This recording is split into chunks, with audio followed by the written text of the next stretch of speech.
Ako ang inyong Lolo Pael at ito ang aking kwento.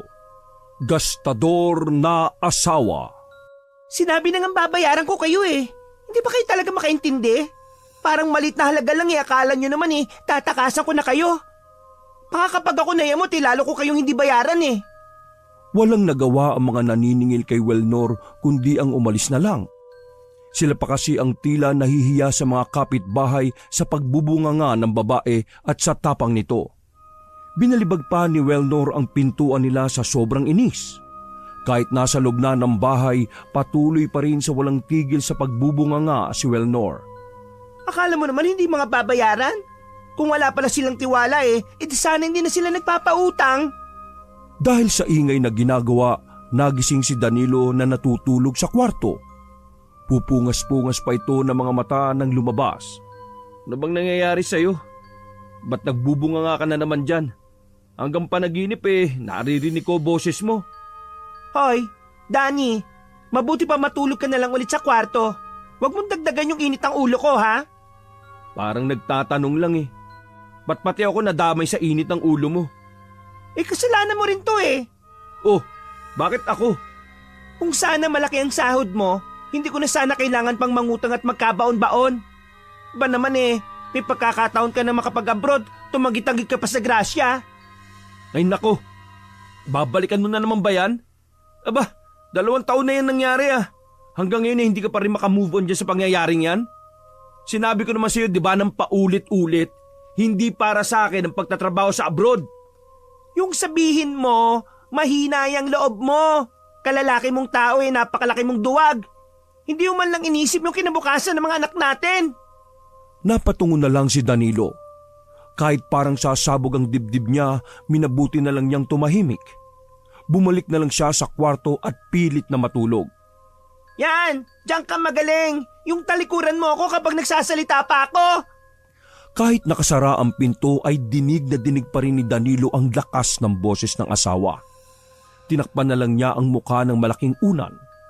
Waiter sa panggabing restaurant si Danilo at 7:00 ng gabi ang pasok niya. 2 ang anak nila at pawang mga nag-aaral na. Sandaling panahon lang silang nagkakilala ni Welnor noon at niyaya na niya kagad na magpakasal dahil sa takot na maago pa sa kanya ang babae. Sobrang ganda kasi nito noon at kahit alam na may boyfriend ay marami pa rin nanliligaw. 1 taon na sila noon na nagsasama nang makilala niya ng unti-unti ang tunay nitong pagkatao. Maging ang puhunan na ibinigay ng mga magulang niya para sana makapag-umpisa sila ay ginastos nito sa walang kwentang bagay. Kaya sa huli, hindi rin ito makasundo ang kanyang mga magulang. Malimit nilang sabihan ng asawa niya na wala nang ginawa kundi ang magwaldas ng pera habang siya ay nagpapakapagod sa trabaho. Dating gawi, sa kaibigan ni Andy niya nilalabas ang lahat ng sama ng loob niya sa asawa. Grabe naman talaga yung asawa mo 2 na anak nyo hindi pa rin siya nagbabago. Kung ginamit nyo ba naman yung 1 milyon na bigay ng ermat nyo sa negosyo di sana maayos ang buhay nyo ngayon. Bakit kasi sa kanya mo pinahawak yung pera Sinabayan pa yun ng iling ni Andy. Kasalukuyan silang nasa counter lang ng restaurant. Wala pa kasing ganong customer na mga oras na yon dahil bukod sa kabubukas lang ay masama pa ang panahon. Hindi ko kasi akalain na magkakaganon Tingnan mo tuloy yung mga kapatid mo. Ikaw yung panganay pero mas maayos yung buhay nila sa'yo. Yung bunso nyo nasa abroad na nakatira. Ang bigat nga ng buhay namin ngayon Hindi ko alam kung bakit. Baon pa kami sa utang. Araw-araw na lang kung sino-sino yung nagpupunta sa bahay para maningil. Kaya mabigat kasi sa asawa mong gastador. Hindi marunong humawak ng pera. Hindi ko man lang mabila ng mga bagong damit at sapatos. Kulang pa kasi yung sweldo ko sa luho ni Welnor Alam mo, nasa iyo rin yung problema Hinayaan mo lang humaba ang sungay ng asawa mo. Bakit mo naman nasabi yan? Responsable naman akong asawa at walang bisyo Yun na nga Bakit kasi hindi mo hiwalayan yung asawa mo? Alam mo, siya yung umahatak sa'yo pababa Alam mo namang hindi ko kaya yun Mahal ko siya. At saka, paano na yung mga anak namin? Ayokong lumaki sila na hindi buo yung pamilya namin. Ewan ko sa'yo. Kahit anong payo ko sa'yo hindi mo naman sinusunod Sino naman kasing may sabi na kailangan ko ng payo mo? Bakit lagi ka nagsasabi ng problema mo sa akin? Wala. Gusto ko lang maglabas ng samahan ng loob ko. Alam mo naman na ikaw lang yung kaibigan ko Ay, kung hindi lang ako naaawa sa'yo at sa tagal na ng pagkakaibigan natin alamang, itinakwil na kita sa sobrang pagkatanga mo sa asawa mo. Maya-maya, tumila na rin ang ulan. Nagsidatingan na rin ang mga taong kakain sa restoran na yon. Nang mga sumunod na sandali, naging abala na sila sa pag-aasikaso sa mga kumakain. Masaya naman si Danilo dahil malaki ang tip na may uwi niya ng madaling araw na yon. Tsak matutuwa nito si Welnor. Kung ako sa iyo itatago ko na lang yan sa asawa mo. Gagasusin lang niya yan sa mga luho niya Dahil pa kasi tunay na dalaga kong manamit Hindi naman nakaimik si Danilo. Nagtatalo ang kanyang kalooban kung susundin ang sinabi nito o iaabot niya pa rin yun sa asawa. Pagdating sa bahay ay nadatnan niyang tulog pa ang asawa. Siya na lang ulit ang naghanda ng almusal at babaunin ng mga anak sa eskwelahan. O mga anak, yan na pala service nyo Ingat kayo sa pagpasok Humalik pa sa pisngi niya ang dalawang bata bago sumakay sa service ng mga ito. May kalayuan din kasi ang eskwelahan na pinapasukan ng mga anak, kaya kumuha sila na maghahatid sundo sa mga ito. Sakto namang nagising na ang asawa. Dumiretso agad ito sa lamesa at tiningnan ng nakatakip. Itlog na naman? Hindi ka ba nagsasawa sa itlog? Araw-araw na lang yan ang almusal. Pati ata mga anak natin naglireklamo na sa ulam na yan Nagmumukha na sila mga itlog. Kung hindi ka siguro gastadora di laging masarap yung ulam natin. Kaso, kulang pa sa sahod ko sa iyo Hoy, kasalanan ko ba kung ganito lang ang buhay na kaya mong ibigay? Kasalanan ko? Okay naman sana yung buhay natin Yung problema yung walang kontrol mo sa paggastos. Para bang wala nang bukas Gusto mo laging one day millionaire buhay natin. Aba, sinusumbatan mo ba ako Bakit? Sa bahay din naman natin na pupunta ang perang ibinibigay ko sa iyo Sa bahay o sa mga luho mo? Ala ka kung ayaw mong maniwala na dito sa bahay na pupunta yung sweldo mo. Nagtagisan sila ng tingin nito bago umiwas ng tingin si Danilo. O sige na, kumain ka na dyan. Matutulog na ako. Yun lang ang sasabihin mo? Wala ka malang iabot sa akin? O ito, yan lang yung tip na natanggap ko. Bakit ito lang? Baka naman pinagtataguan mo na ako niyan Malakas yung ulan kagabi. Wala masyadong customer.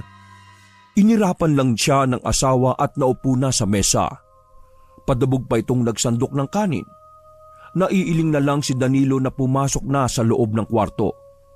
Kinahapunan, nagising si Danilo na may kumakatok sa pintuan nila. Narinig niyang naliligo si Welnor kaya siya ang nagbukas. 2 delivery boy ang nasa labas at may dalang parcel. Siya na lang ang kumuha at bayad na rin daw ito. Medyo mabigat at may kalakihan ng 2 kahon. Paglabas ng asawa sa banyo ay agad yun napatingin sa mga kahon. Lumapat agad ang ngiti nito. Yan na ba yung order ko? Kahapon ko pa yun hinihintay Akala ko na na-scam ako. Binayaran ko pa naman yan ng cash. Ano na naman tong in-order mo sa online? Hindi man lang natinag si Welnor sa paggalit na tono niya.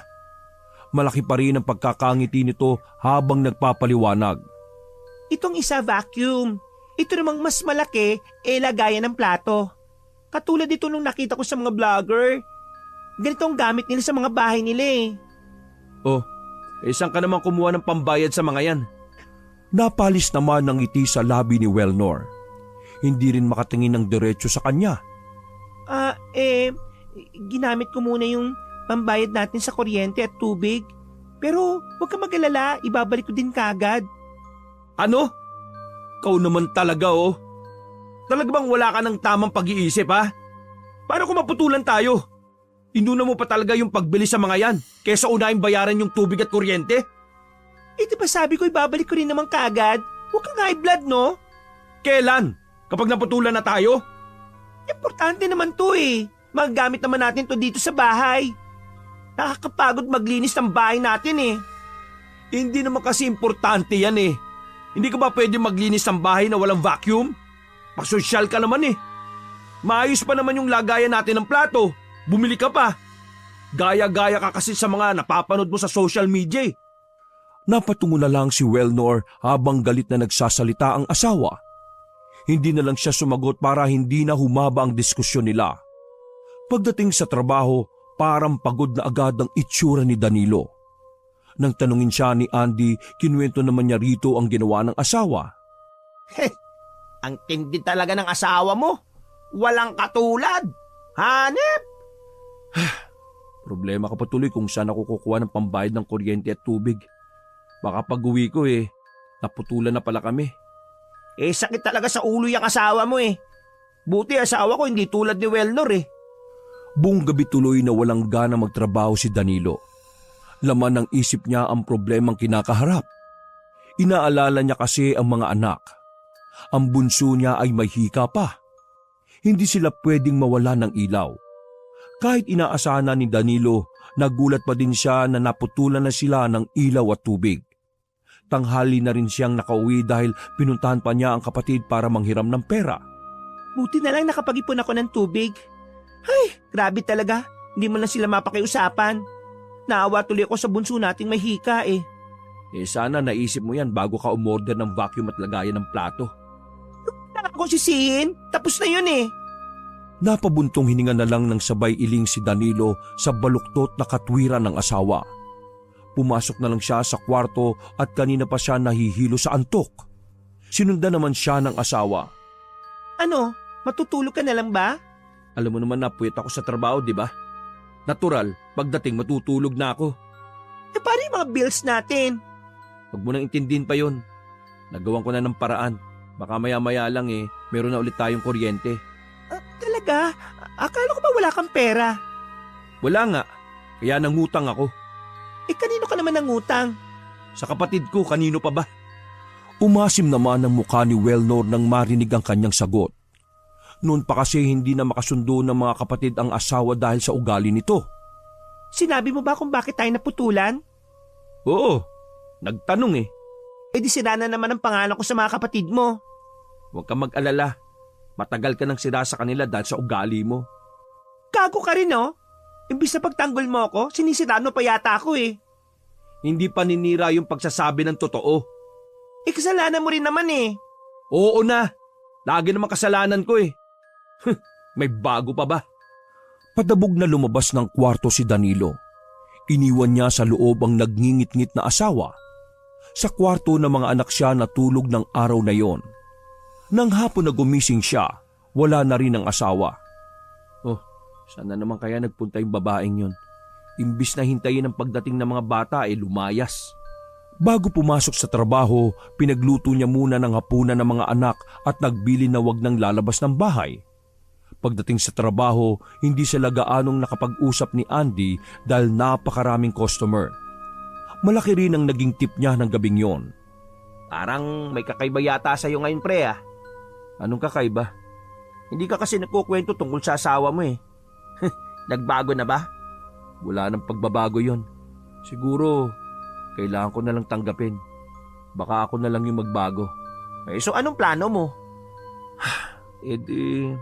Mga anak ko na lang yung iintindihin ko. Bahala na siya sa buhay niya. Nakakapagod na rin kasi. Totoo ba yan? Para kasing natauhan na ako sa sinabi ng kapatid ko kahapon. Hindi naman kami maghihiwalay ni Wellnor Hahayaan ko lang siya sa gusto niyang gawin. Pero wala na siya makukuha sa akin. Baka sakali sa gagawin ko matigil na yung pagiging gastador niya. Good luck pare. Sana nga magbago na yung Wellnor na yan. Nang dumating na yung uwian dahil araw yun ng sahod, dumaan muna sa grocery store si Danilo para mamili ng kailangan nila sa bahay. Hindi na niya hahayaan ng asawa ang mag-budget dahil sobra-sobra pa sa ibinibigay niya ang binibili nito. Madalas tuloy may utang pa sila. Nadatan niya si Wellnor ng ngingiti-ngiti pero napalis siya nang makita ang mga bitbit niya. Na? Oo, yung kailangan lang sa bahay. Teka, di ba ako yung magbabudget sa bahay? Inalisan mo na ba ako ng karapatan sa pamimili? Hindi naman. Napadaan na kasi ako sa grocery store kaya namili na ako. Nasaan na yung natira sa sahod mo? Ibinayad ko na rin sa service ng mga bata. Baka mamaya magastos mo pa sa ibang bagay. Ano? Wala ka man lang itinira sa akin? Meron pang natira. Pero baon na ito ng mga bata para sa 2 linggo. Paano yung mga kailangan kong bayaran? May parating pa naman akong parcel ngayon, Danny. Ikaw naman, oh. Hindi na pinakinggan ni Danilo ang mga sinasabi ng asawa. Pumasok na siya sa kwarto para magpahinga. Inilak din niya ang pinto para hindi na to makapasok. Ay, kailangan ko tong gawin para matuto ka habang hindi pa huli ang lahat. Ani Danilo sa sarili. Pinayuhan kasi siya ng kapatid na gano'n ang gawin. Kapag hindi pa rin nagtino ang asawa, ibig sabihin nun ay hindi talaga sila pinapahalagahan nito kundi sarili lang. Akala ni Danilo ay eepekto yon sa asawang si Wilnor lalo't hindi na niya ito pinapahawak ng pera at siya na ang nagbabudget ng gastusin sa bahay. Pero ganun na lang ang gulat niya nang sunod-sunod na dumating sa kanilang bahay ang mga parcel na in-order nito sa online. Wala siyang nagawa kundi bayaran niya yon dahil sa kanya nakapangalan. Ay naku naman, wala na talaga siyang pagbabago. Nang makita ni Wilnor ang mga parcel niya ay tuwang-tuwa siya. Kinikilig pa siya ng mga oras na yon. Kahit madilim pa ang aura ni Danilo ay hindi nawala ang ngiti nito sa labi. Sa akin mo pala ipinangalan. Ano na naman yan? Hindi ka na ba talaga magbabago? Yung iba rito ay gamit dito sa bahay. Wala naman akong pera kaya sa iyo ko na lang ipinangalan. Kung binibigyan mo sana ako, di sana hindi ko na ito ipapapangalan sa iyo. Wala namang kakwenta-kwenta yung pinagbibili mo eh. Imbis na mapunta na lang sa importanteng bagay yung sahod ko, diyan na pupunta. Importante naman to ah. Ikaw lang naman kasi ang nagsasabi na hindi yan kailangan. Hindi yan importante. Kailan ka ba titigil sa pagiging gastadora mo? Ha? Kapag nalubog na tayo sa utang? Kung naghanap ka sana ng trabaho na mas malaking sahod, di sana hindi tayo kinakapos ng ganito. Hindi ka lang kasi marunong humawak ng pera kaya lagi tayong kapos. Sawang-sawa na ako sa walang pakundangan ng paggastos. Simula sa araw na ito magkanya-kanya na tayo. Bahala ka na sa buhay mo. Tinalikuran na ni Danilo ang asawa na hindi agad nakahuma. Nasundan na lang siya nito ng nananalim na mga mata. Simula nung araw na yon, hindi na iniimik ni Danilo ang asawa. Makailang beses din na may dumating na parcel sa bahay pero hindi na yon binabayaran ni Danilo kahit nakapangalan to sa kanya. Hinayaan niyang mapahaya ang asawa sa mga nagdi-deliver. Lalo tuloy nagpuyos ang kalooban nito sa kanya. Talaga bang wala ka ng pakialam sa akin bilang asawa mo ha? Tingin mo talaga sa akin ay walang kwenta? Makikita mo talaga. Kapag ako nagkapera ng sarili, huyo ka sa akin. Lalong nagngit-ngit ang kalooban ni Wilnor nang wala malang nakuhang reaksyon kay Danilo. Nanatiling blanko ang tingin na ibinibigay rito ng asawa. Mangiyak-iyak na lang na tumalikod si Wilnor. Basta naglakad lang siya na naglakad hanggang makarating siya sa isang lugar na hindi pamilyar sa kanya. Anong lugar ito? Ganito na ba kalayo yung narating ko? Para ba naman kasi akong luka-luka kanina eh. Nagpatuloy lang sa paglalakad si Wilnor hanggang mapunta siya sa nag-iisang bahay na naroon. Nagpalinga-linga pa siya pero yun lang ang bahay na nakatirik sa lugar na yon. Biglang bumukas ang gate na tila nag-aanyaya na pumasok siya. Bumukas din ang malaking pinto ng bahay. May nakita siyang lalaking puro itim ang kasuotan. Nakatitig yun sa kanya. Parang nahihipnotismo na lumapit siya rito. Tansya ni Wilnor ay nasa mahigit 40 ang edad nito. Huwag ka matakot, nasa tamang lugar ka. Napakalamig ng boses nito na nagpatayo pa sa balahibo ni Wilnor sa katawan. Makailang beses siyang napalunok bago nakaapuhap ng sasabihin. Sino ka? Anong kailangan mo sa akin? Sa unang tanong mo, ako si Augustus. Sa pangalawang tanong mo, hindi ako ang may kailangan sa iyo kundi ikaw ang may kailangan sa akin. Nangunot naman ang noo ni Wilnor at nagluhan lalo sa sinabi nito. Akmang tatalikuran na siya nito nang pigilan siya nito. Wala ka bang pangarap na gusto mong matupad? Ayaw mo bang gumastos na para bang wala ng bukas? Mabili lahat ng ninanais mo? Biglang napaharap dito si Wilnor. Nasa mukha niya ang pagkamangha at pagkalito. Hindi mo kailangan magsalita. Nababasa ko kung ano ang nilalaman ng puso't isipan mo. Talaga? Ano ka ba? May magic ka ba? Higit pa ako sa inaakala mo. Huwag kang tumawa. Sabihin mo kung ano ka ba talaga. Wala akong panahon para makipaglukuhan sa'yo, no? Ganun din naman ako. Hindi ka napadpad sa lugar na ito nang hindi sinasadya. Dinala ka talaga ng tadhana sa lugar ko.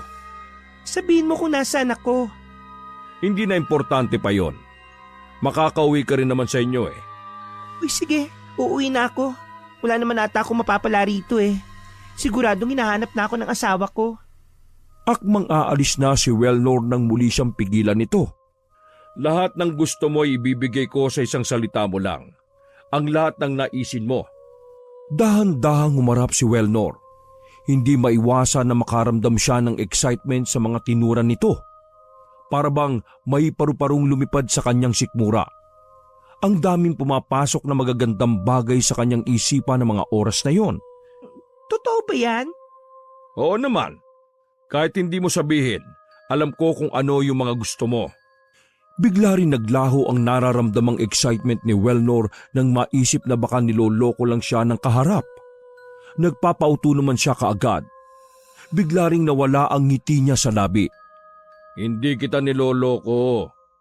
Nababasa mo yung iniisip ko? Siyempre naman. Kanina ko pa yan binabanggit sa'yo, di ba?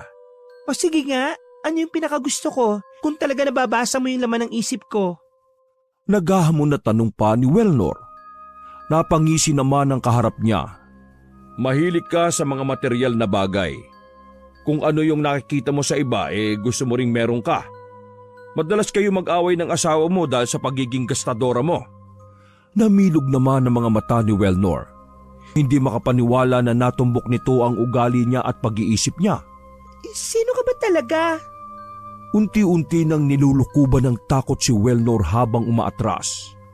Muling tumawa ng malutong ang lalaking kaharap. Pakiwari ni Wellnor, tila nang gagaling sa hukay ang boses nito. Huwag kang matakot sa akin, Wellnor. Ako ang magbibigay ng katuparan sa lahat ng gusto mo. Bakit pati pangalan ko alam mo? Siguro matagal mo na ako sinusubaybayan, ano? Marami kayong sinusubaybayan ko. Ano ibig mo sabihin? Malalaman mo rin balang araw. Sa ngayon, gusto ko makipagkasundo sa iyo. Kung papayag ka. At ano namang kasunduan yan? Ibibigay ko lahat ng gusto mo. Kahit ano.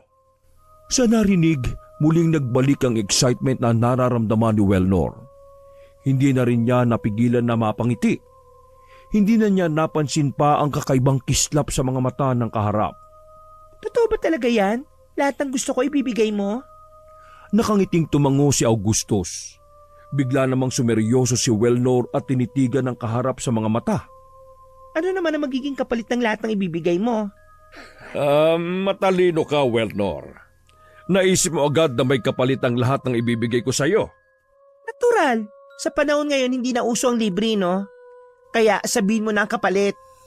Sa ika-66 na araw ay isusuko mo ang iyong kaluluwa. Kapalit ng lahat ng kahilingan mo. Yun lang ba? Kahit katawan ko pa ibibigay ko sa'yo, basta tuparin mo lang ang sinasabi mo. Di kung ganon, gumawa tayo ng kasunduan. Napansin ni Wellnor ang patalim sa kamay nito. Napalunok naman siya nang humakbang ito palapit sa kanya. Anong gagawin mo? Selyuhan natin ng dugo ang ating kasunduan. Bago pa makahuma si Wellnor, kinuha na ni Augustus ang isa niyang kamay. Hiniwa ang gitnang palad niya at ganun din ang ginawa nito sa sariling palad bago pinagdaop ang mga palad nila. Ngayon, matibay na ang kasunduan natin. Habang nakatitig si Wellnor kay Augustus, pakiwari niya ay tila palayo ng palayo ang boses nito. Unti-unti na ring nagdidilim ang kanyang paningin. Pagsulyap niya sa palad niya, may itim na likidong umaagos doon. Hindi na niya napigilan ng malakas na tili na kumawala sa kanya. Wellnor! Wellnor! Gising! Ano ka ba? Nananaginip ka! Puro lang ungol ang ginagawa ng asawa kaya nilakasan pa niya ang pagyugyug rito. Hanggang magising na ito ng tuluyan. Butil-butil din ang pawis nito at naghahabol ng hininga. Anong nangyari? Bakit ako nandito? Inilibot pa ni Wellnor ang paningin sa paligid. Nasa kanilang bahay na siya at nakahiga sa sofa. Inaabutan kita natutulog dyan at tumuungol. Ano ba yung napanaginipan mo? Ha? Hindi ko na maalala eh. Anong oras na ba? Pasado 8:00 na ng umaga. Nakapasok na mga bata sa eskwela. Ganun ba? Bakit hindi ka pa natutulog? Matutulog na nga sana ako. Kaya lang narinig ko nga yung ungol mo. Kanina pa nga kita ginigising . Ganun ba? O sige na, matulog ka na, iwan mo na ako. Ano? Okay ka na ba? Oo naman, panaginip lang naman yun . Nagising na nga ako, di ba? Nang matiyak na okay na siya, tumayo na si Danilo at pumasok na sa kanilang silid. Si Wellnor naman ay binalikan sa isip ang nangyari ng nagdaang gabi. Parang totoo talaga. Sana nga totoo yun. Babangon na sana siya nang maramdaman ng hapdi sa kanyang palad. Nang tingnan niya yon, mayroon yung sariwang sugat na hiwa mula sa matalim na bagay. Totoo nga yung nangyari. Pero paano ko nakauwi rito sa bahay? Maraming katanungan si Wellnor sa kanyang isipan. Maghapon tuloy siyang tila wala sa sarili.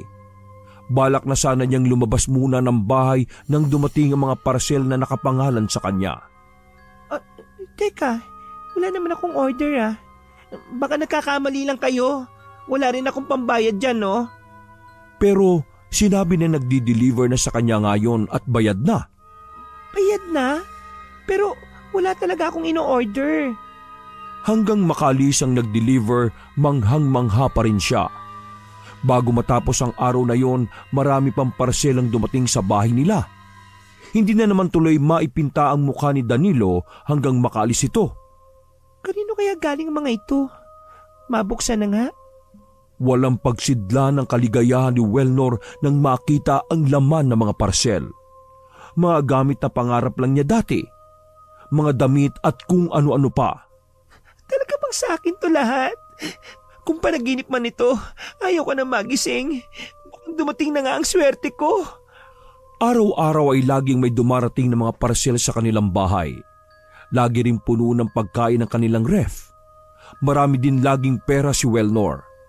Nagtataka na nga si Danilo kung saan kumukuha ng panggastos ang kanyang asawa. Oh, saan galing yung pera mo, ha?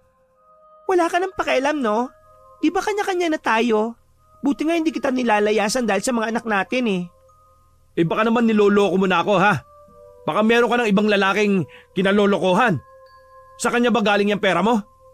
Wala akong lalaki, no? Kahit mag-imbestiga ka pa, matuwa ka na lang na hindi na pera mo ang ginagastos ko. May gusto pa sanang sabihin si Danilo pero mabilis na siyang tinalikuran nito. Huwag ko lang talagang malaman na niloloko mo ako. Hindi mo magugustuhan yung gagawin ko sa inyo ng lalaki mo. Nagpatuloy sa paggastos si Wellnor. Maliban kasi sa mga parcel na dumarating sa kanilang bahay, hindi rin nauubusan ng kanyang wallet. Patuloy siyang gumagastos kahit hindi ganun kahalaga. Ganitong buhay ang gusto ko. Ang sarap na maraming pera. Walang pagsidla ng kaligayahan ni Wellnor na mga sandaling yon. Wala ring araw na hindi siya gumagastos na labis na ipinagtaka ni Danilo kung saan siya kumukuha ng pera. Dahil araw yon ng Sabado at walang pasok ang mga anak, hindi muna umuwi ng bahay si Danilo. Sumama muna siya kay Andy sa bahay ng mga ito. Habang daan nga, ikinuwento niya rito ang tungkol sa pagbabago sa asawa. Baka may ginagawa na kababalagan sa likod mo yung asawa mo, ha? Di ko nga alam kung magaling lang siya magtago . Pero ilang beses ko na siyang sinusundan at wala naman akong nahuhuli na may iba siyang kinakasama. Madalas lang siyang nasa mall at namimili. Baka mamaya malaman mo, baon na pala kayo sa utang, ha? Ikaw din na mahihirapan niya sa pagbabayad. Nagtanong-tanong na rin ako sa mga kapitbahay at kakilala niya. Wala daw utang sa kanila si Wellnor. Yung mga dati daw na utang nabayaran na nito. Hindi ko na alam kung anong iisipin. Imposible naman na sumali sa sindikato yung asawa mo. Sabi mo nga makilang beses mo na siyang sinusundan. Di sana nakita mo kung sinong katagpo niya. Sa duwag nun Hindi yun para sumali sa sindikato na alam niyang pwede siyang ikapahamak. Eh saan kaya galing yung pera ng asawa mo? Pati tuloy ako napapaisip eh. Di ko nga alam, pre. Tuwing tinatanong ko naman siya, lagi lang niya sinasabi na nag-invest lang daw siya kaya tumubo ng ganun yung pera niya. Hey, ewan ko ba? Hindi naman ako naniniwala sa mga pinagsasabi niya eh. Di nga siya marunong magtrabaho eh. Mag-invest pa kaya? Pati si Andy ay napapaisip na rin ng malalim. Ilang sandali pa ay nagpaalam na rin si Danilo sa kaibigan. Pagdating sa bahay, naaabutan niyang naglalaro ang mga anak sa sala. Sinalubong siya ng mga ito at ipinakita ang mga bagong laruan. Sakto namang kalalabas lang ng kwarto ni Wellnor. Ah, nandiyan ka na pala. Gusto mo na ba kumain? Masarap ang ulam natin. Mamaya na. Ikaw ba bumili ng mga laruan ng mga bata? Eh sino pa ba? Wala namang magbibigay ng ganyang mamahaling laruan sa mga anak mo kundi ako, no? Eh, isa ka na naman kumuha ng pambili. Huwag kang mag-alala, sarili kong pera yan. Saan nga galing yung sinasabi mong sariling pera? Eh, wala ka naman trabaho ah. Di ba sinagot na kita dati? Huwag ka na nga paulit-ulit sa kakatanong. Nagmamarcha naman na tumalikod si Wellnor at sinundan niya ito hanggang sa kwarto. Bakit ba laging mainit yung ulo mo kapag tinatanong ko kung saan mo nakukuha yung perang ginagastos mo? Eh paano ang kulit-kulit mo? Paulit-ulit ka na lang. Hindi talaga kita titigilan hanggat hindi ka nagsasabi ng totoo. Kaya kung ako sa'yo, magtatapat na ako. Biglang nanalim ang mga mata ni Wellnor. Sa paningin ni Danilo, biglang nag-iba ang mukha nito. Nawala ang puti at naging purong itim ang mga mata nito. Tila nagkaroon din ito ng sungay at naging malalagari ang ngipin. Wala kang pakialam kung saan ko man kinukuha ang pera ko. Basta akin to! Akin! Napatras naman si Danilo habang tulalang nakatitig sa asawa. Nag-iba rin kasi ang tono ng boses nito. Parang nanggagaling sa ilalim ng hukay. Nagtayuan din ang mga balahibo niya sa buong katawan. Noon lang siya nakaramdam ng kakaibang takot. Para kasi siyang lalamunin nito ng buo. Hindi na niya namalaya na wala na pala ang asawa niya. Naiwan siya sa kwarto na nangangatog ang tuhod. Pagyewang-gewang pa siyang lumapit sa kama at naupo. Siya pa ba si Wellnor? Siya pa kaya yung asawa ko? Bakit ganun ang itsura niya? Anong nangyayari sa kanya? Buong maghapong hindi umuwi si Wellnor. Parang okay na rin yung kay Danilo. Nag-aalala rin kasi siya sa mga anak na may iwan sa bahay kasama nito. Iniisip pa rin niya ang kakaibang pangyayari na yun sa kanyang asawa. Natitiyak niyang hindi yun gawa ng kanyang mapaglarong imahinasyon. Hindi kaya nasasapiin na yung asawa ko? Ano bang gagawin ko? Nakatulugan na ni Danilo ang pag-iisip sa bagay na yon. Hanggang dumating ang asawa ng madaling araw. Tahimik itong umupo sa hapagkainan. Malungkot ito at tila malalim ang iniisip. Nilapitan naman ito ni Danilo. Pasensya ka na sa nangyari kahapon ha. Hindi mo naman kasi maiwasan na mag-alala ako sa iyo eh. Baka mamaya na naman kasi may dumating na lang dito para maningil. Huwag kang mag-alala. Hindi kayo madadamay kung sakaling may maningil man. Anito sa kanya na hindi tumitingin. Nahiwagaan naman siya sa sinabi nito. Para bang may ibang ipinapahiwatig ito sa sinambit na salita. Anong ibig mong sabihin? Tama ba na sa utang galing yung mga ginagastos mo? Sa utang nga pero hindi perang kailangan kong ibayad, kundi sarili kong kaluluwa. Ano? Ang gulo naman ng sinabi mo. Pwede bang pakipaliwanag mo? Hindi mo rin naman maintindihan eh. Sige na, pipilitin kong intindihin. Basta sabihin mo lang kung saan galing yung pera mo. Sa sindikato ba? Sa kanila ka ba lumapit? Ganun ka na ba kadesperada para kumapit sa patalim? Sana nga isa sindikato na lang ako kumapit. Baka sakaling may pag-asa pa ako. Eh bakit? Kanino ka ba kumapit? Saka na nga tayo mag-usap. Gusto ko na muna magpahinga. Teka, pag-usapan muna natin to. Hindi natin mariresolve ito kung lagi ka na lang iiwas. Hoy, bumalik ka dito, huwag kang pumasok sa kwarto natin. Hindi na siya pinansin ng asawa. Tumalikod na ito at pumasok sa kanilang kwarto. Naiwan namang naguguluhan si Danilo. Napapabugan na lang siya ng hangin sabay hagok sa batok. Samantala, pagkapasok ng kwarto ay agad na napahagulgol na lang si Wellnor. Sobrang bigat ng dinadala niya sa dibdib. Para bang gusto na nung sumabog sa bigat. Parang gusto na niyang pagsisihan ng nagawang pakikipagkasundo. Anong gagawin ko?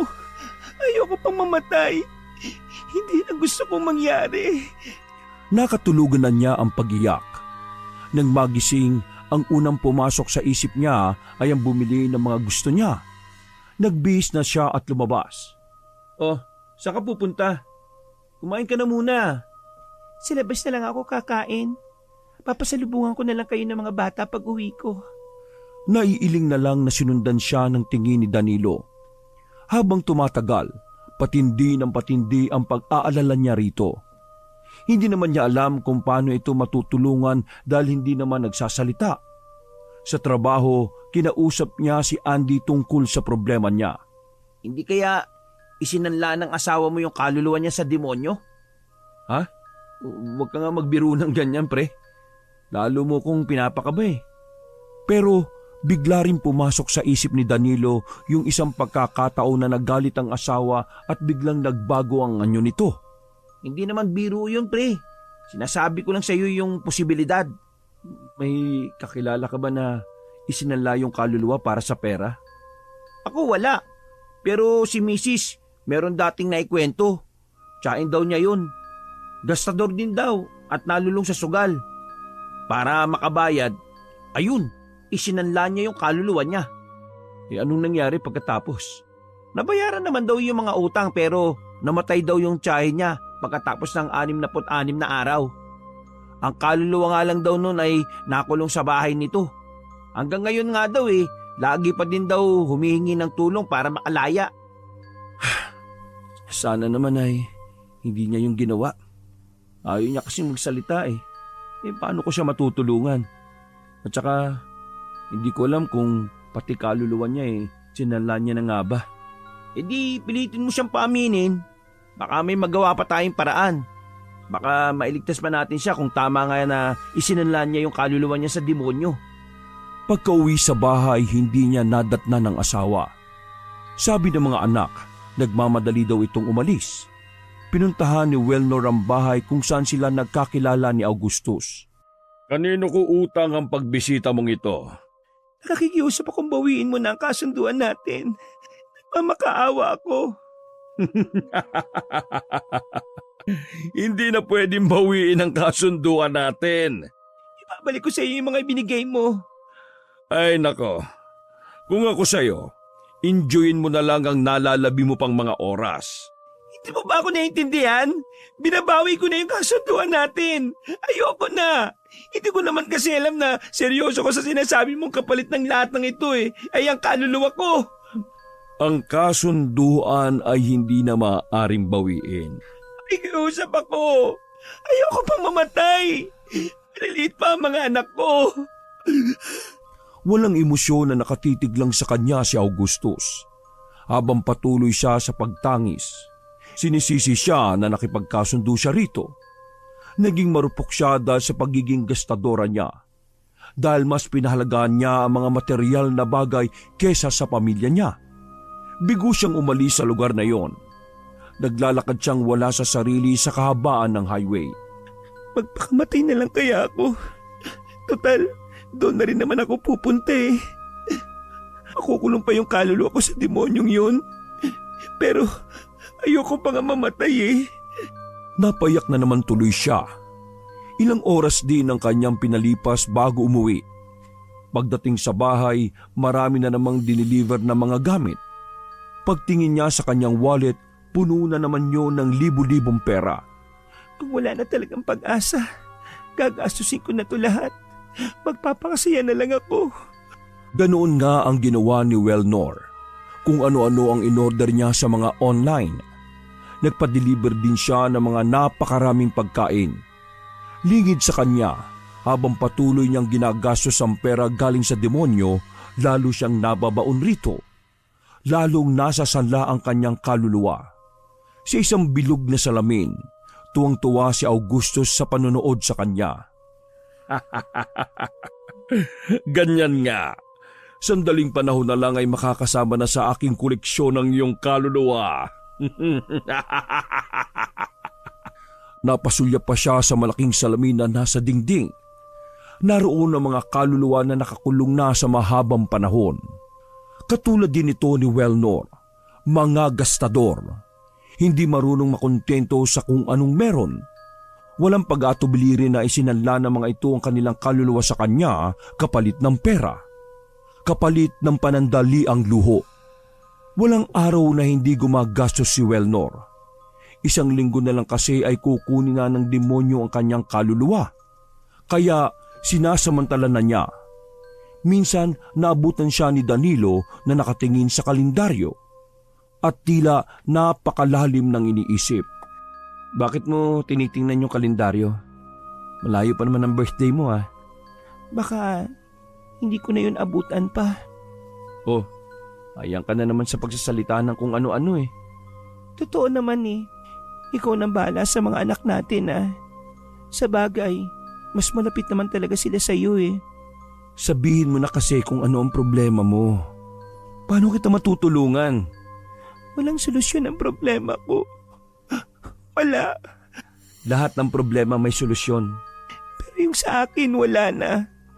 Mag-asawa tayo. Magtiwala ka naman sa akin, no? May tiwala naman ako sa iyo eh. Eh bakit hindi mo sinasabi yung problema mo? Baka pati kayo ng mga bata ay madamay pa. Mabuti na yung ako na lang.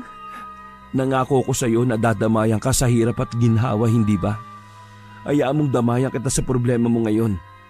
Umiiling-iling lang si Wellnor habang pinapahid ang mga luha sa mga mata.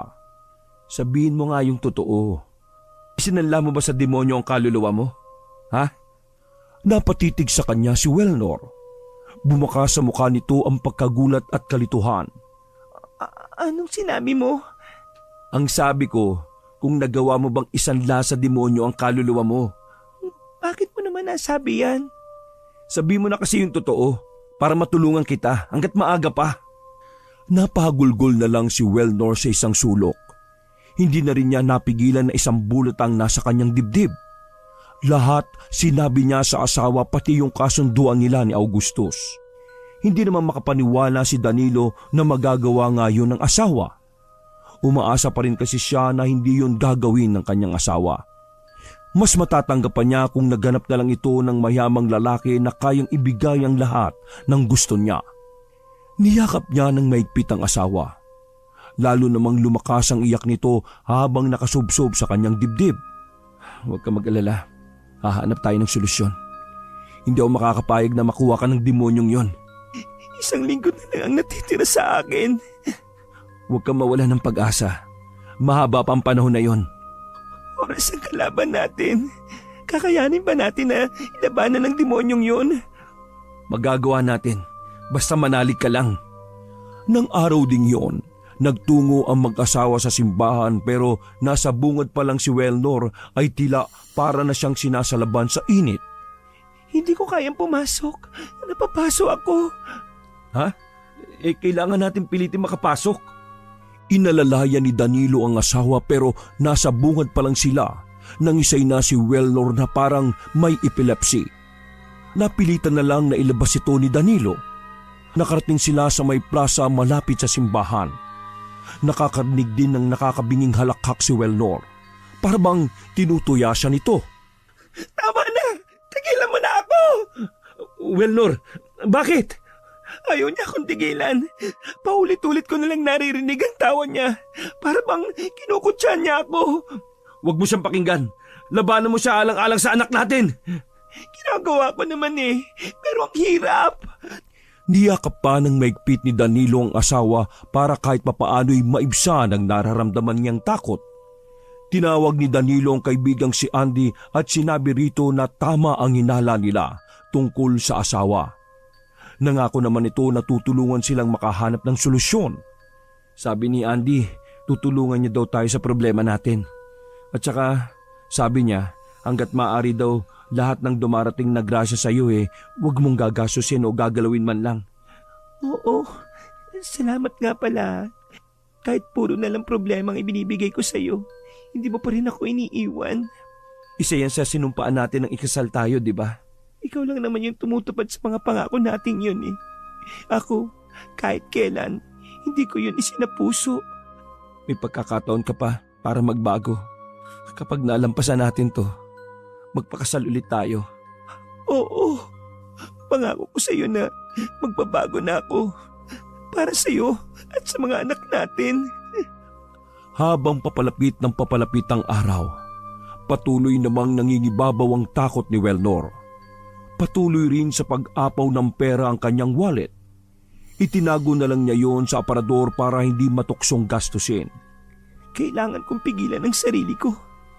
Hindi na ako gagastos sa walang kakwenta-kwentang bagay. Nang araw na yon, isang kapitbahay ang humahangos na pumunta sa kanilang bahay. Bigla na lang daw nahimatay ang kanyang bunso at nahirapang huminga. Sinugod ni Welnor ang anak sa ospital. Inatake kasi ito ng hika. Humahangos na magdumating si Danilo sa ospital. Sinalubong naman niyo ng yakap ni Welnor. Kumusta? Kumusta ang anak natin? Okay na siya. Okay na si Bunso. Bukas pwede na daw natin siyang iuwi. Kaya lang, sa sobrang pagkataranta ko kanina, naibayad ko yung pera galing sa demonyo. Kailangan kasi na mag-down bago nila asikasuhin yung anak natin eh. Napatitig na lang si Danilo sa asawa, tsaka mariing napapikit. Si Welnor naman ay tuluyan ng napaiyak. 3 araw na lang bago ang araw na kukunin na si Welnor ng demonyo. Kasalukuyang nag-uusap ng mga sandaling yon sina Danilo at Andy. Pasensya ka na pre. Nagtanong-tanong na kasi si Mrs. Kung paano mapipigilan yung demonyo na kunin yung asawa mo. Wala siyang nakuwang sagot eh. Matagal na kasing nangyari yun sa kanyang tiyahin. Kaya wala nang nakakaalam pa. Hindi ko basta-basta isusuko yung asawa ko sa demonyong yon. Sinubukan mo na bang humingi ng tulong sa simbahan? Hindi niya kayang pumasok sa loob eh. Ay, sinubukan ko na rin na mag-research sa internet. Baka doon may katulad na kaso ang asawa mo. Marami nga pero iisa lang ang kinahinatnan nila. Uli na kasing nalaman ng mga kapamilya nila na nakasanla ang kaluluwa nila sa demonyo. Napasandal na lang si Danilo sa upuan at saka napabuntong hininga.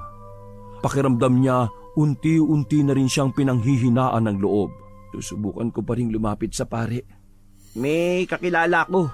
Mabait yun. Baka matulungan ka niya. Hindi na nag-aksaya pa ng panahon ng dalawa. Habang patungo sa lugar ng paring kakilala ni Andy, may kababalagan silang naranasan. Nakailang beses na kumidlat at muntikan ng tamaan ng motor ni Andy kung saan siya nakaangkas. Nako, mukhang uulan pa yata ng malakas ah.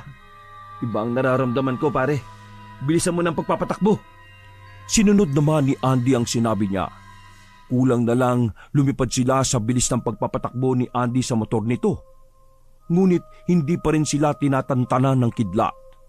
Patuloy silang sinusundan nito at makailang beses na muntikan ng tamaan. Nakarating sila sa liblib na baryo na magkakalayo ang mga bahay. Malayo pa lang natanaw na nila ang simbahan sa baryong yon. Tumigil na rin ang pagsunod ng kidlat sa kanila. Ipinarada lang nila sa isang tabi ang motor at saka sabay na umibis. Tinungo nila ang likod ng simbahan kung saan naroon ang maliit na bahay. Si Father Jong na ang kumupkup sa akin simula nang maulila ako sa mga magulang. Talaga? Ngayon mo lang yata nabanggit yan ah. Ang alam ko lang ulila ka na sa mga magulang. Esensya na kung nakalimutan kong banggitin. Nalipat kasi sa Mindanao nun si Father Ilang buwan pa lang siya dito.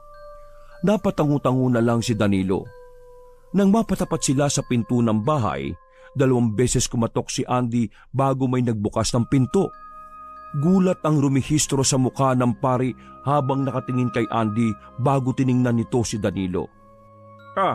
Andy, sino yung kasama mo? Nagmano muna si Andy rito bago nagsalita. Kaibigan ko po, Father. Siya po si Danilo. May kailangan po kami sa inyo Baka matulungan niyo po ang kaibigan ko. Matagal na tinitigan ni Father Jong si Danilo at pagkadaka ay pinapasok na sila nito sa loob. Habang pinaghahanda sila ng maiinom, ikinuwento na ni Danilo ang kanyang problema sa pari. Nasaan na ang asawa mo ngayon, iho? Nasa bahay po namin. Dalhin mo siya sa tahanan ng Diyos. Ginawa na po namin yung Pader Pero hindi niya po kayang pumasok sa simbahan. Kung ganon, dito mo siya sa bahay ko dalhin. Gagawin ko ang lahat ng aking makakaya para mailigtas ang asawa mo. Manalig tayo sa Panginoon. Nagkatinginan naman ang magkaibigan. Bago'y binalik ni Danilo ang mga mata sa pari, habang nag-uusap sila, palakas rin ang palakas ang ulan sa labas. Hindi niya mahadlangan ang mabuti nating hangarin. Humayo na kayo at dalhin niyo rito ang babaeng sinasabi niyong isinanla ang kaluluwa sa demonyo. Kahit patuloy ang paglakas ng ulan, tumuloy pa rin ang magkaibigan. Habang daan, samot-saring pangyayari ang humahadlang sa kanila. Naroon yung may natumbang puno sa daan. Naroon yung bigla na lang may tatawid na malaking itim na pusa sa harapan nila. Makailang beses din silang muntika ng mabangga at makadisgrasya. Sa mga oras na yon, panay ang panalangin ni Danilo sa isip. Pagdating nila sa bahay, humiram sila ng masasakyan. Hindi kasi sila pwedeng tatlo sa motor ni Andy. Saan ba tayo pupunta? Sumama ka na lang. May taong tutulong sa iyo para makawala ka sa kasunduan nyo ng demonyong yon. Tanggapin na lang natin ang kapalaran ko. Wala na tayong magagawa pa. Ang bilis mo namang sumuko. Kita mo nga ginagawa ko ng lahat para mailigtas ka. Naroon pa rin ang pag-aalangan ni Wellnor, ngunit sa huli ay nakumbinsi rin siya ng asawa. Hinalikan niya muna ang mga anak at niyakap. Mahal na mahal ko kayo mga anak. Patawarin niyo ko kung hindi ako naging maalaga sa inyo. Kung bibigyan pa ako ng isa pang pagkakataon, pangako, babawi ako sa inyo. Muli niyang niyakap ang mga anak. Nagtataka naman ang mga itong nakatitig sa kanya. Ilang sandali pa, patungo na sila sa bahay ni Father Jong. Panay ang dasal ni Wellnor sa kanyang isip habang nakaupo sa likod ng sasakyan nang bigla na lamang mayroong isang itim na bagay ang tumakip sa harapan ng sinasakyan nila. Napatili na lang si Wellnor habang nagpapagewang-gewang ang sasakyan nila. Itigil mo pre! Itigil mo! Ganun nga ang ginawa ni Andy. Pare-pareho silang tila tinatambol ang dibdib sa matinding kaba. Ang itim na bagay na tumabing sa harapan ng sasakyan ay biglang naging itim na usok. Ang sumunod ay umaalingaw-ngaw na halakhak na tila nagmumula sa hukay. Pamilyar si Wellnor sa tawa na yon. Siya yung demonyo! Umalsa tayo rito! Baka makuha niya ako! Muling pinaandar ni Andy ang sasakyan, ngunit ayaw na nun umandar. Napampas na lang ito sa manibela. Visit! Malas naman Ngayon ba talaga ayaw umandar? Huminaon lang tayo. Habang nakikita ng demonyong yon ang pagkataranta at pagkatakot natin, nagsisilbi yung kasiyahan sa kanya.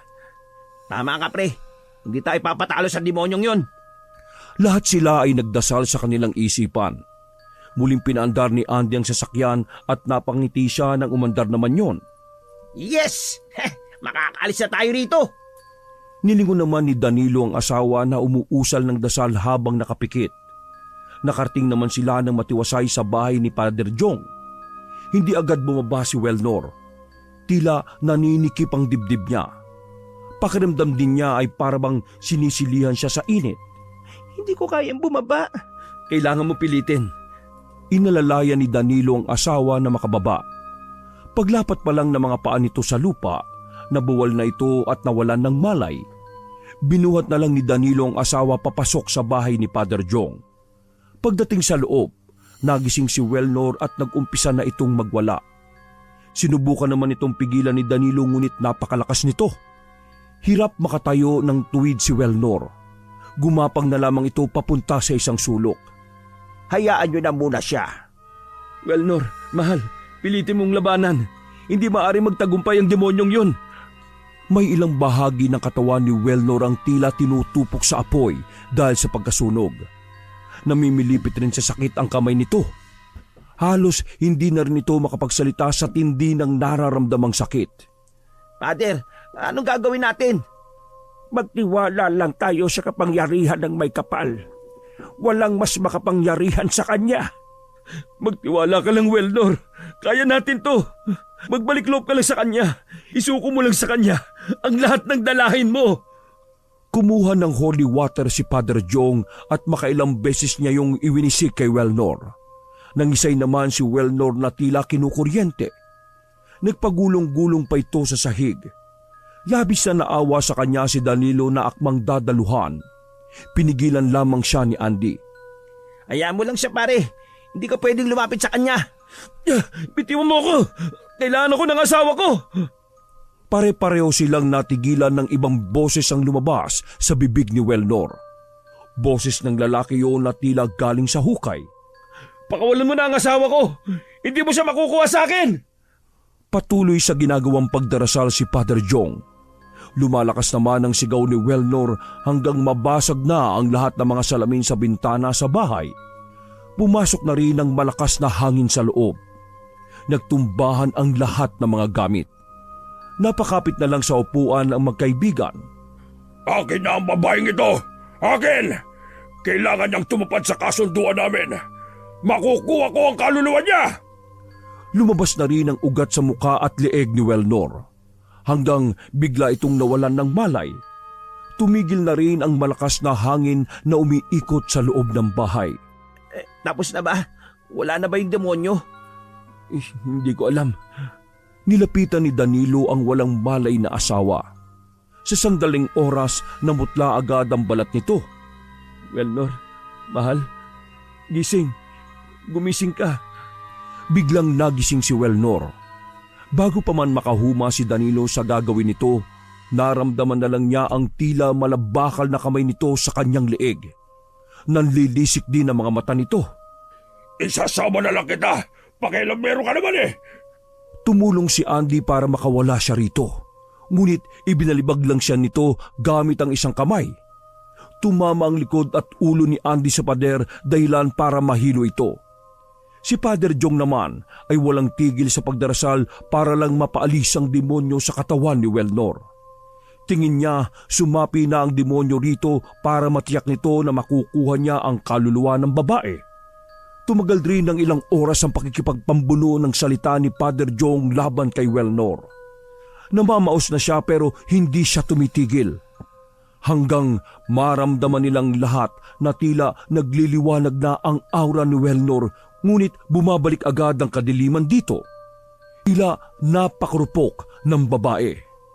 Layuan mo na ang babaeng yan! Bumalik ka na sa impyerno ang pinanggalingan mo! Hindi ka magtatagumpay sa kasamaan mo dito sa lupa! Sa ngalan ng Panginoon! Parang latigo ang bawat salita na binibigkas ni Father Jong kay Welnor. May mga letra rin na lumalabas sa buong katawan ni Welnor. Mga letra na hindi nila alam kung ano ang kahulugan. Welnor, nakikiusap ako sa iyo. Labanan mo siya. Huwag kang papatalo, mahal. Alalahanin mo yung mga anak natin. Nangako kang babawi ka sa kanila. Babawi ka sa kanila! Natigilan naman si Welnor nang marinig ang mga sinabi niya. Biglang umaliwala sa mukha nito. Unti-unti na rin bumabalik sa dati ang kulay nito. Tulungan niyo ako. Ayoko sumama sa kanya. Hindi na napigilan ni Danilo na hawakan ng kamay ng asawa. Sabay tayong manalangin. Ramdam ni Danilo na sumusuko na ang asawa sa hirap na nararanasan nito. Pero hindi niya ito basta isusuko. Nararamdaman ni Welnor ang kabutihan sa puso ng asawa. Ramdam din niya ang pagmamahal nito sa kanya. Sa isipan niya, kinakausap niya ang demonyo na hindi siya nito makukuha. Nakakita siya ng malaking salamin. Naroon ang napakaraming kaluluwa na katulad niya. Matagal na panahon na silang nakakulong doon. Napakalungkot na kanilang mga mata. Hanggang ngayon, humihingi pa rin sila ng tulong kung paano sila makakalaya. Lumakas ang loob ni Welnor. Nilakasan niya ang pagbigkas ng panalangin hanggang matalo nila ang demonyo. Isang itim na usok ang lumabas sa palad ni Welnor. Pagtingin niya doon, unti-unti nang nagsasara ang sugat na ginawa ng demonyo. Napayakap na lang siya ng maigpit sa kanyang asawa. Natalo natin siya. Wala na siya, mahal. Wala na siya. Naiiyak din si Danilo habang maigpit na yakap ang asawa. Si Father Jong ay nanatili pa ring nananalangin ng mga oras na yon. Si Andy ay sapo ang masakit na ulo habang inililibot ang paningin sa paligid. Grabe, parang binagyo ang bahay ni Father Jong. Hindi na mahalaga kung nasira man ang bahay na ito. Ang importante ay hindi nagtagumpay ang demonyong yon sa pagkuha kay Welnor. Maraming salamat po, Father Jong. Hindi ko po ito makakalimutan. Walang anuman yon, Iha. Sana magbalik loob ka na sa may kapal. Alisin mo sa puso mo yung ugali na gustong-gusto ng demonyo. Opo, gagawin ko po yun. Muling nagyakap ang mag-asawa. Hindi na rin sila nagtagal pa sa bahay ng pari dahil nag-aalala sila sa mga anak na naiwan sa kanilang bahay. Nagpaiwan na lang si Andy sa bahay ni Father Jong para tulungan ito sa pag-aayos sa nasirang bahay nito. Nakatanaw pa sila sa papalayong sasakyan ng mag-asawa. Buti na lang hindi nagtagumpay ang demonyo. Kahit kailan talaga, hindi nagtatagumpay ang kasamaan sa kabutihan. Nanatiling nakatanaw lamang si Father Jong sa sasakyan. Malalim din ang pagkakunot ng noon nito. Bakit po, Father? May problema ba? Kailan sana ang tapos na kasunduan ng demonyo at ni Welnor? Ngayon pong araw na ito, Father. Buti na nga po natalo na natin ang demonyo. Hindi pa tapos. Ho? Ano pong ibig niyo sabihin? Tuso ang demonyo. Kailangan natin iligtas ang mag-anak na yon. Nasundan na lang ng tingin ni Andy ang pari habang papasok ito sa loob ng bahay. Bumakas din sa kanya ang labis na pag-aalala. Samantala, tahimik lang habang nasa biyahe si Welnor. Inakala ni Danilo na napagod lang ang asawa kaya hinayaan na lang niya ito.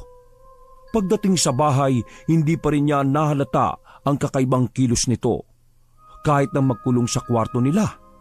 Hindi ako papayag na mawala sa akin ang lahat ng ito. Akin ang mga pera na ito. Kung kinakailangan kayo ang iaalay ko. Lingit kay Danilo, muling nakipagkasundo si Welnor sa demonyo. Imbis na siya ang kunin nito, ang mag-aama niya ang kanyang isasakripisyo. At siya habang buhay na magsasaya kasama ang salapi na galing dito. Nagluluto ng mga oras na yon si Danilo habang naglalaro ang mga bata sa sala ng bahay. Lumabas naman ng kwarto si Welnor. Oh, mahal. Akala ko nagpapahinga ka. Siguro nagutom ka, no? Sandali na lang naman to Kakain na tayo maya-maya. Aniya na hindi sinusulyapan ng asawa. Abala kasi siya sa paghihiwa ng mga rikado. Nang biglang napatingin siya sa anino ng asawa sa pader. May sungay kasi yon. Biglang kumabog ng mabilis ang kanyang dibdib. Mabilis siyang lumingon dito. Nanlilisik ang mga mata nito habang nakangisi. Kayo ang iaalay ko sa demonyo! Itinaas pa nito ang kamay na may tanga na patalim. Agad naman yung nasalo ni Danilo. Nasugatan pa siya ng bagya sa kamay. Ano bang nangyayari sa'yo? Asawa mo ko! Hindi mo ba ako nakikilala?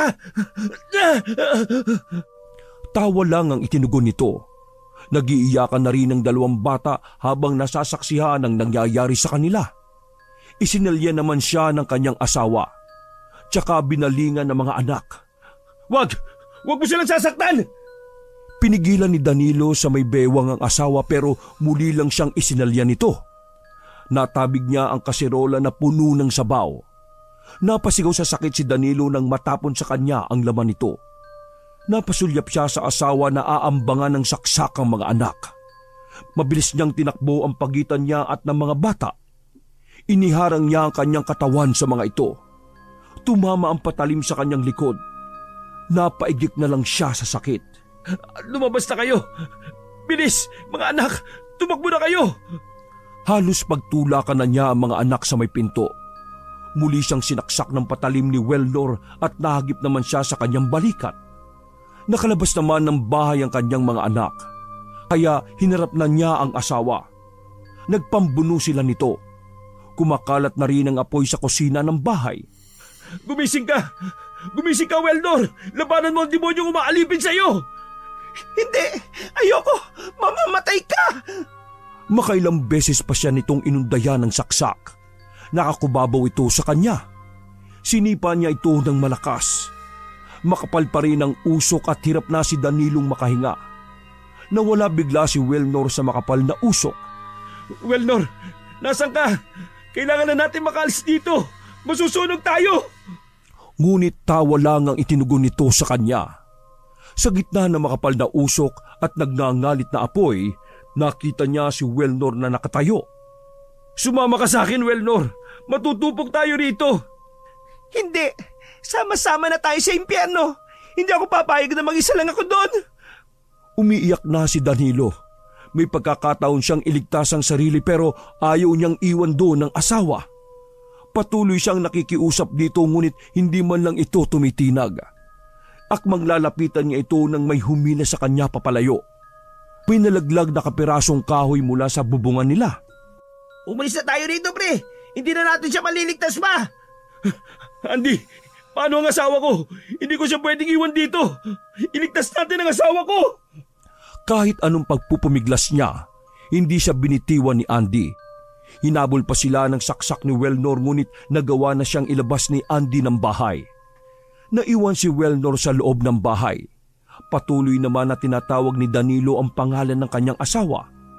Bago pa dumating ang mga bumbero, natupok na ang buong bahay. Nakarinig pa sila ng nakakakilabot na tawa sa nasusunog na bahay. 2 linggo rin na nasa ospital si Danilo dahil sa mga tinamong tama ng patalim sa iba't ibang parte ng katawan. 1 buwan pa ang pinalipas ni Danilo bago dinalaw ang puntod ng asawa. Kasama niya sa mga sandaling yon si Andy. Totoo talaga ang kasabihan na money is the root of all evil. Literal na demonyo ang kumuha kay Welnor ngayon. Iba talagang nagagawa ng pera sa tao, no? Kaya dapat alam natin kung saan natin gagamitin ang pera. Hindi dapat natin to gamitin sa kasamaan o sa pansariling interes lang.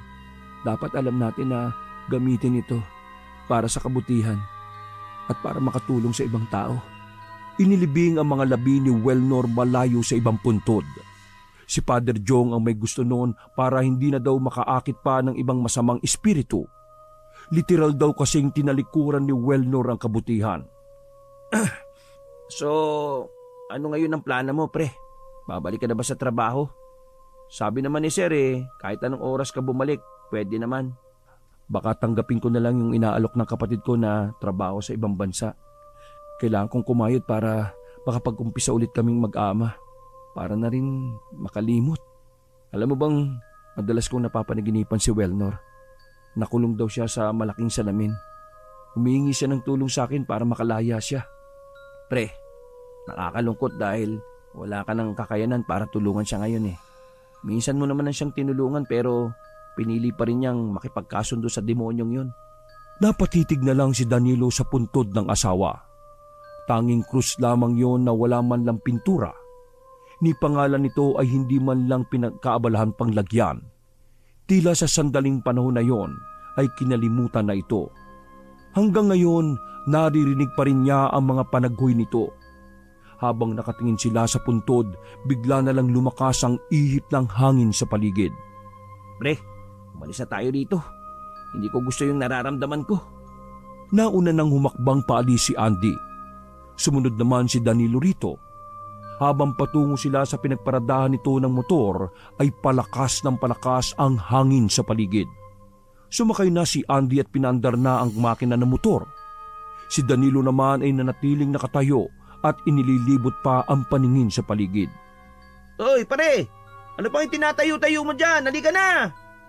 Wala namang imik na umangkas sa likuran nito si Danilo habang nakatingin pa rin sa puntod ng asawa hanggang mawala yun sa kanyang paningin.